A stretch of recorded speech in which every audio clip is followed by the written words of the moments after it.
on va pouvoir commencer.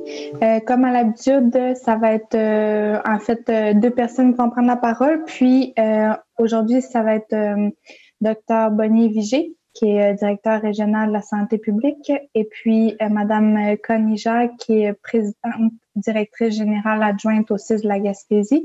Puis par la suite, il va y avoir la période de questions. Donc, sans plus tarder, je vais passer la parole à Dr. Bonnie Vigé. Oui, bonjour. Alors, écoutez, vous avez vu les chiffres de l'évolution de l'épidémie dans notre région. C'est toujours principalement du côté de Bonaventure qu'on a des cas qui surgissent encore, mais des interventions sont en cours pour justement essayer de diminuer cette progression-là dans les jours qui vont venir, parce que on sait que quand le virus nous touche, c'est 5-6 jours après qu'on développe en majorité nos symptômes. Donc, on s'attend avec les interventions qu'on a fait que cette proportion-là puisse diminuer dans Bonaventure au cours des jours qui viennent. Sinon, pour le reste, c'est du côté de la Haute-Gaspésie et puis des îles, c'est assez stable. C'est assez stable aussi du côté d'Avignon. Et puis, on a quelques cas qui apparaissent du côté de Rocher-Percé et de Gaspé. Alors, donc, de façon générale, on pourrait dire qu'on est sur un genre de plateau pour l'instant entre 12 et 17 cas par jour à peu près en général.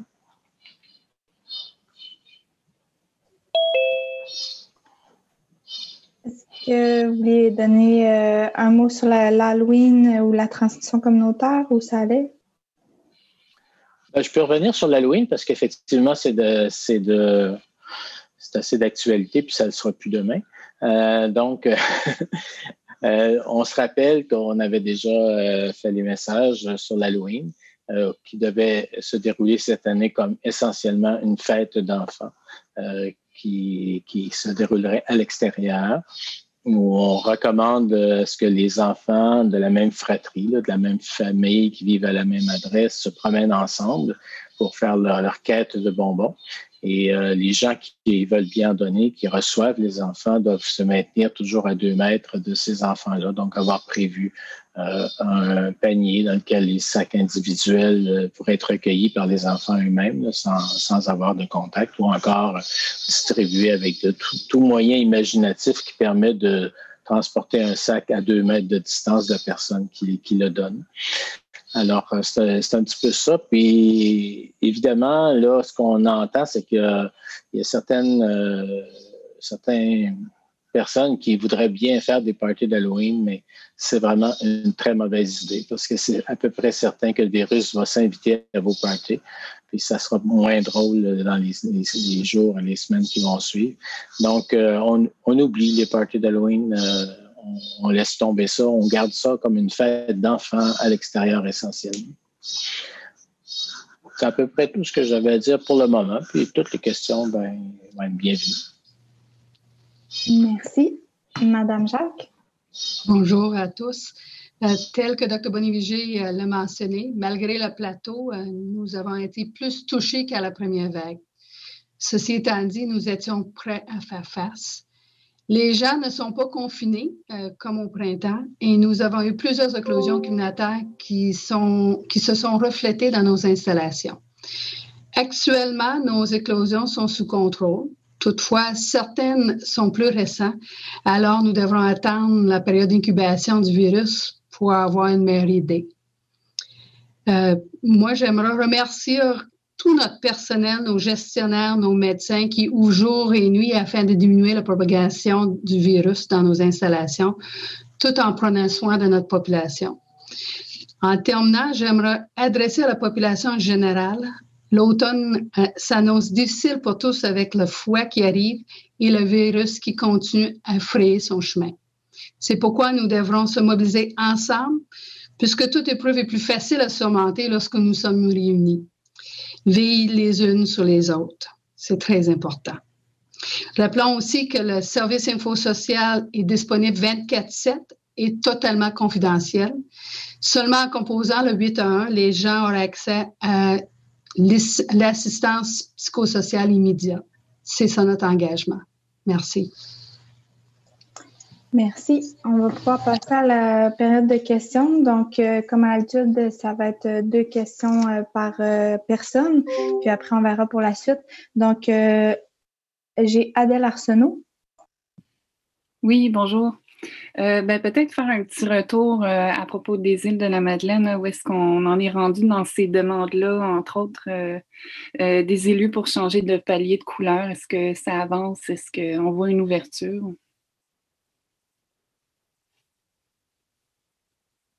Excusez-moi. La demande a été déposée au niveau de la santé publique, ça a été discuté. Les arguments épidémiologiques ont été reçus et on attend tout simplement que le gouvernement fasse l'annonce au moment approprié.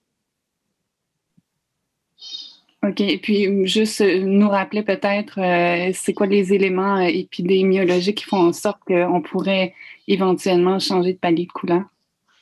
Dans le cas des îles, il s'agit de constater qu'il n'y a pas eu de cas depuis très longtemps. Donc, il y a eu quelques cas au début de la reprise de la deuxième vague, là, au début à mi-septembre. Mais depuis ce temps-là, ça s'est très, très calmé. Puis, il n'y a pas eu d'autres cas vraiment qui sont venus perturber le paysage. Donc, on peut considérer que c'est assez calme, même si il faut toujours rester aux aguets. Là. On ne sait jamais quand est-ce que le virus va revenir, mais en attendant, il n'y a rien qui justifie d'un point de vue épidémiologique de garder une zone orange dans ces contextes-là. Ça ressemble beaucoup plus au vert ou au jaune. Les autres éléments dont on tient compte au-delà des cas, c'est vraiment notre capacité de répondre puis d'enquêter. Bien, vous comprendrez que quand il y a très peu de cas comme ça, la capacité est là sans problème. La capacité du système de soins aussi est là sans problème, qui est un autre élément. Puis souvent, on tient compte aussi de la façon dont le virus se transmet. Si on avait ça, c'est dans votre cas, comme on n'a pas de cas, c'est pas très intéressant. Mais si on avait des cas, on voulait réfléchir sur un changement de palier, c'est différent d'avoir des cas qui se transmettent dans une éclosion qu'on maîtrise et qu'on connaît bien, par rapport au même nombre de cas qui se transmettent de façon dispersée dans la communauté. Dans le premier cas, on est capable d'être assez confiant. Puis dans le deuxième, on est beaucoup plus inquiet. Mais dans le cas des îles en particulier, actuellement, il n'y a pas de... on est juste en attente d'une décision parce qu'il n'y a vraiment rien qui bouge du point de vue épidémiologique. OK. Puis, est-ce qu'on sait à peu près quand est-ce que ça pourrait être annoncé, habituellement, quand les décisions se prennent? Ça va être la première fois au Québec qu'on va rétrograder les paliers. Alors, je pense que c'est une décision j'imagine, qui exige beaucoup de réflexion.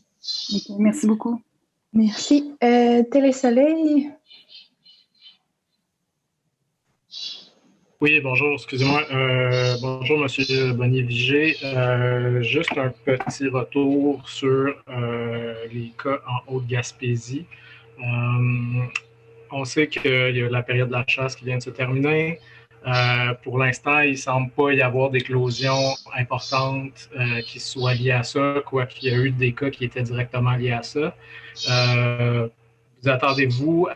Premièrement, vous attendez-vous à ce qu'il y ait des cas qui se déclarent prochainement, comme on sait qu'il y en a qui ont été directement liés à ça? Puis deuxièmement, pensez-vous, puis ça peut être difficile à évaluer, là, mais pensez-vous que les chasseurs qui sont venus en Gaspésie qui venaient d'ailleurs, ont pu peut-être causer des éclosions peut-être un peu ailleurs au Québec? Pour terminer par la dernière question, malheureusement, je n'ai pas l'information, c'est que je ne peux pas le dire. Pour ce qui est de la première question, c'est sûr qu'on craignait les éclosions qui allaient sortir des rassemblements lors de la chasse. Et la semaine passée, quand on en a vu commencer, puis qu'on a eu quelques éclosions, puis certaines assez importantes, on était très inquiets. Mais en même temps, la grande chasse s'est terminée dimanche dernier. Puis, comme je le disais tout à l'heure, les cas, quand ils ont à éclore, ils peuvent s'étendre sur 14 jours, mais la plupart des cas arrivent dans les 5-6 jours qui suivent. Puis là, il n'y en a pas tant que ça. Ce qu'on voit cette semaine, c'est plus des cas reliés aux premières éclosions. Ce virus-là est très contagieux. Alors, je ne pense pas qu'il y ait de gens qui se sont retrouvés dans une roulotte où il y avait un cas qui n'ont pas été affectés. On en voit apparaître un peu tous les jours, mais on les retrace toujours, ça vient toujours de la même place. Alors, c'est comme si, finalement, il n'y en aura peut-être pas beaucoup. Alors, je suis bien heureux pour tout le monde. Parfait, merci. Juste aussi, en terminant, par rapport à l'Halloween, est-ce que c'est une crainte aussi que vous avez? C'est que c'est recommandé de ne pas se rassembler, mais on sait qu'il y a probablement quand même des gens qui vont se rassembler. Puis aussi, juste par la distribution un peu des bonbons aux enfants, est-ce que vous craignez une certaine éclosion qui serait liée à ça? La distribution des bonbons aux enfants, à mon avis, là, c'est pas mal sécuritaire si on le fait comme ça, comme ça a été proposé. Je vois pas comment le virus pourrait passer d'un enfant à un adulte ou un adulte à un enfant si c'est un groupe d'enfants avec des adultes de la même famille, de la même adresse qui sont là. Et puis, si on respecte le 2 mètres. Ça, j'ai aucune crainte là-dessus.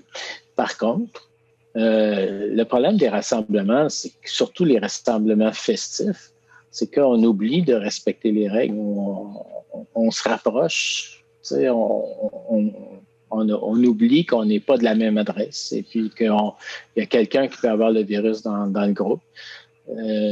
Et plus on arrose les fêtes, plus c'est évident que c'est ça qui se passe.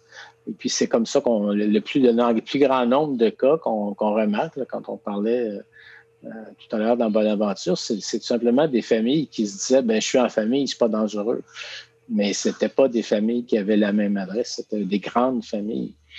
Alors, c'était une mauvaise compréhension ou une mauvaise explication de notre part. Mais puis quand on voit même les quelques éclosions qu'on a eues de chasse, c'est des gens qui ont fait des fêtes lors de la chasse. Alors, c'est toujours ça. C'est les rassemblements, surtout les rassemblements festifs, font qu'on oublie de respecter nos règles de base. Et le virus attend juste ça. Merci. Simon Gamache-Fortin.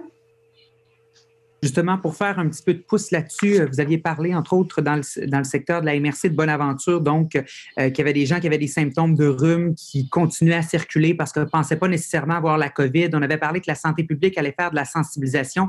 Qu'est-ce qui a été fait jusqu'à maintenant, concrètement, sur le terrain? Il a été fait un certain nombre de choses. La municipalité a utilisé son système de communication d'urgence avec les citoyens et citoyennes là, qui envoient des messages à tout le monde sur le cellulaire, sur les courriels, sur les téléphones ordinaires pour envoyer le message que, si vous avez des symptômes, avant de penser que c'est un rhume ou une grippe, allez vous faire tester. 2, gardez vos distances. 3, c'est pas parce que vous êtes avec des amis ou avec des familles que le virus sait que vous êtes avec des amis et des familles puis qu'il va pas vous attaquer pour autant. Donc, faut comprendre les petits rassemblements permis comme des rassemblements juste dans les gens qui vivent à la même adresse. Alors, donc, ce message-là a été répété à travers ce moyen-là.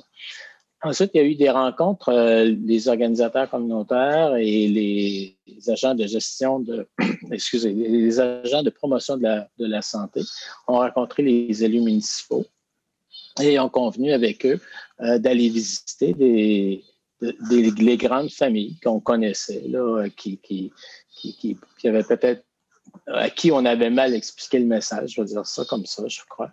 Et puis, pour répéter ces messages-là, discuter avec eux ce qu'ils ont compris, ce qu'ils ont moins bien compris, puis corriger la situation. Alors ça s'est fait sur plusieurs soirées. Puis, il y a eu des messages qui ont été distribués, encore là, de personne à personne, dans des grands magasins comme GA, le Canadian Tire, etc. Donc, il y a comme une animation dans le milieu pour vraiment comprendre le virus, comment il se transmet. Puis, il y a aussi un médecin local qui a bien illustré qu'est-ce que ça donnait concrètement là, d'avoir la COVID, que c'était vraiment pas une maladie banale. Il y a malheureusement eu des décès dans la communauté, donc les gens ont pu réaliser aussi jusqu'à quel point c'était sérieux. Alors, tout ça mis ensemble nous laisse croire que d'ici quelques jours, on devrait voir baisser les cas. Là. En tout cas, on l'espère beaucoup. Merci beaucoup. Merci, Martin Toulouat.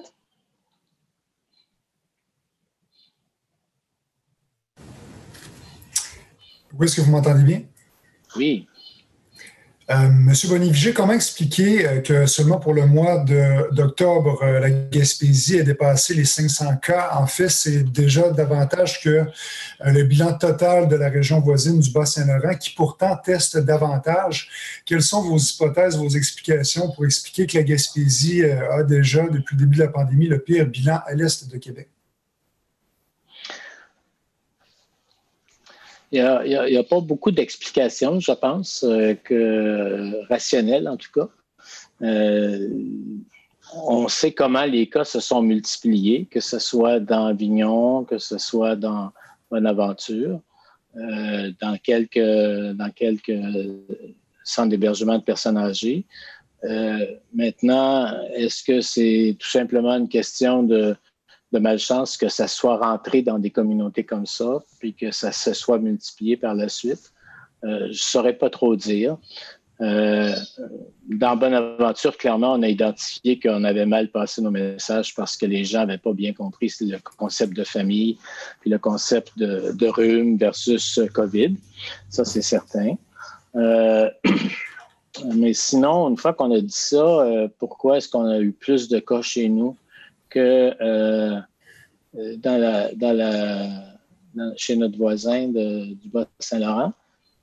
C'est difficile à expliquer. C'est encore plus difficile à expliquer pourquoi est-ce qu'on n'a pas eu de cas, par exemple, dans la Haute-Gaspésie, alors qu'on en avait jusqu'à 150 cas actifs en même temps, juste à côté, dans Avignon. Pourquoi on a eu quelques cas aux îles, puis ça s'est tout de suite arrêté? C'est autant de questions pour lesquelles je n'ai vraiment pas de réponse. Merci. Est-ce qu'il y avait une deuxième question? Oui, deuxième et dernière question. Pour ce qui est de vos recommandations aux îles de la Madeleine, aussi pour les 3 municipalités de la zone rouge dans la baie des Chaleurs, qu'est-ce qui fait que, justement, la Direction nationale de la santé publique et le gouvernement n'ont toujours pas bougé à vos yeux? Est-ce qu'on entend bien vos recommandations nationales? J'ai le sentiment qu'on les a entendues et qu'on attend juste le moment propice pour les annoncer. Je pense qu'il y a des enjeux. Comme je le disais, ça va être la première fois au Québec qu'on va parler de revenir d'un palier rouge à un palier orange ou de passer d'un palier orange à un palier jaune. Ça ne s'est pas encore fait. Alors, j'imagine que les stratèges de communication réfléchissent aux effets que ça peut avoir ailleurs dans les autres régions. Ils essaient de prévoir, j'imagine, les impacts pour pouvoir l'annoncer le mieux possible, le plus correctement possible, sans que ça crée de vagues. C'est mon hypothèse. Mais cette hypothèse, elle en vaut bien d'autres. Merci. Merci. Radio Gaspésie? Peut-être qu'ils ne sont plus là, je ne les vois plus. Donc, Nelson. Oui, bonjour. Toujours sur la question de la zone rouge, je regarde les chiffres de l'INSPQ aujourd'hui au niveau des cas actifs. Je sais qu'on a beaucoup fait de débats de chiffres, mais à Québec, probablement, ce qu'on me dit, c'est qu'on regarde la Gaspésie de la Madeleine, on a 176 cas par 100 000 habitants. C'est plus haut que la Naudière qui est en zone rouge et plus haut que la capitale nationale qui est en zone rouge. Est-ce qu'il n'y aurait pas un élément là qui expliquerait pourquoi ça tarde pour Avignon? Oui, ben ça fait partie de la réflexion puis de la façon dont ils veulent l'expliquer, parce qu'effectivement, les gens ne connaissant pas les régions éloignées réfléchissent un peu de la même façon par des taux sur 100 000, nombre de cas par 100 000. Et puis, effectivement, on a des taux faramineux. Là. Si on regarde le nombre de cas actifs qu'on a dans Bonaventure par 100 000 habitants, actuellement, ça dépasse les 1000 quelque chose. 1300 quelque chose. Alors, ça a de quoi inquiéter pour quelqu'un qui regarde juste les chiffres comme ça.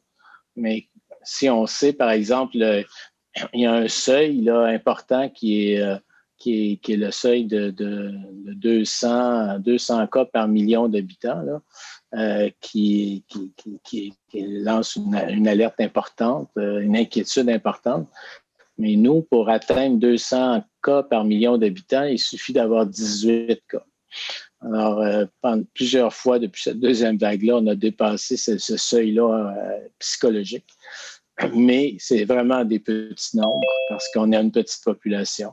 Alors, il faut bien réfléchir à est-ce que ces 18 cas-là, on est capable d'en prendre soin? Est-ce que c'est des gens qui font nécessairement augmenter les hospitalisations ou qui sont plus jeunes? Est-ce qu'on est capable de retracer leurs contacts? Et si toutes ces autres conditions-là sont respectées, ben, il n'y a pas de quoi non plus s'alarmer de plus qu'il faut. OK. Dans la dernière semaine, autant dans Rocher-Percé que sur la côte de Gaspé, on a franchi le cap des 30 cas. Qu'est-ce qui explique que ça semble vouloir se déplacer vers l'est actuellement, la COVID? Ça semble, mais ça m'étonnerait que... C'est pas une question juste de voyageurs, là. C'est une question tout simplement que il y a plus... Les gens ont eu à un moment donné à rencontrer le virus et puis ça s'est passé, comme je l'ai expliqué, dans des conditions où il y avait des conceptions où on pensait qu'on pouvait se rassembler alors qu'on n'aurait pas dû. Alors, je pense que c'est plus ça. Je pense pas que le virus est en train de se promener comme tel. Il est présent partout. Il pourrait très bien recommencer n'importe où si les gens relâchent les consignes. Qu'est-ce qui expliquerait ces cas-là rapidement?